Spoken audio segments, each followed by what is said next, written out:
പരിശുദ്ധ പരമദിവ്യകാരുണ്യത്തിന് നേരവും ആരാധനയും സ്തുതിയും പുകഴ്ചയും ഉണ്ടായിരിക്കട്ടെ.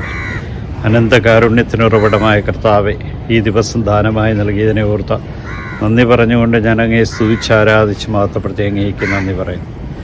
നിൻ്റെ കാരുണ്യവും കൃപയുമാണ് ഞങ്ങളെ ഓരോരുത്തരെയും ഈ നിമിഷം വരെ നയിച്ചെന്ന ഉത്തമമായിട്ടുള്ള ബോധ്യത്തിൽ ഞാൻ അങ്ങയെ സ്തുതിച്ച് ആരാധിച്ച് മഹത്വപ്പെടുത്തി അങ്ങേക്ക് നന്ദി പറയുന്നു.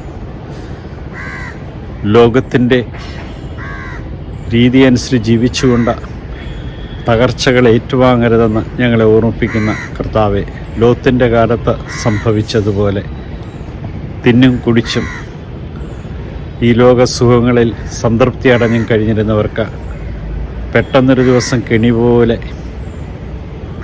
ആകാശത്ത് അഗ്നിയിറക്കി നശിപ്പിക്കപ്പെടേണ്ട സ്ഥിതി കടന്നു വന്നതുപോലെ ഞങ്ങളും ഈ ലോക സുഖങ്ങളിൽ മാത്രം വ്യഗ്രത വെച്ചുകൊണ്ട് ജീവിക്കാതെ രക്ഷയുടെ നിറവിൽ ജീവിക്കുവാനായിട്ട് ഞങ്ങളെ വിളിച്ചതിനെ ഓർത്ത് നന്ദി പറഞ്ഞ് അങ്ങയെ സ്തുതിക്കുന്നു.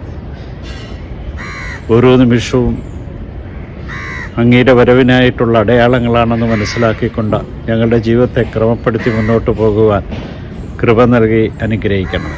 അങ്ങ് നൽകുന്ന ഓരോ ദിവസവും അങ്ങയുടെ കൃപകളെ മനസ്സിലാക്കാനുള്ള അവസരങ്ങളാണെന്നും അങ്ങ് നൽകുന്ന ഓരോ സാഹചര്യവും അങ്ങ് ഞങ്ങൾക്കായി നൽകുന്ന ദാനങ്ങളാണെന്നും മനസ്സിലാക്കുവാനും ഞങ്ങളുടെ ജീവിതത്തെ കൂടുതൽ അങ്ങയുടെ തിരുവിഷ്ടമനുസരിച്ച് ക്രമപ്പെടുത്തുവാനുള്ള വിളിയാണ് ഞങ്ങൾക്ക് നൽകുന്നതെന്നും ബോധ്യം ഞങ്ങൾക്ക് നൽകി അനുഗ്രഹിക്കണമേ.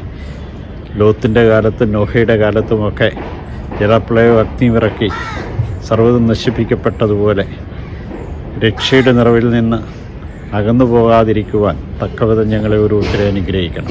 ദൂതന്മാരുടെ രാജാവായ നസ്രേക്കാരൻ യേശുവെ പെട്ടെന്നുള്ള മരണപകടനകളെ കാത്തുകൊള്ളണമേ. പ്രഭാതത്തിൽ എഴുന്നേറ്റങ്ങ് മഹത്വപ്പെടുത്തുവാൻ തക്കവിധം കൃപ നൽകി അനുഗ്രഹിക്കണമേ. ഈശോയെ നന്ദി, ഈശോയെ സ്തുതി, ഈശോയെ ആരാധന.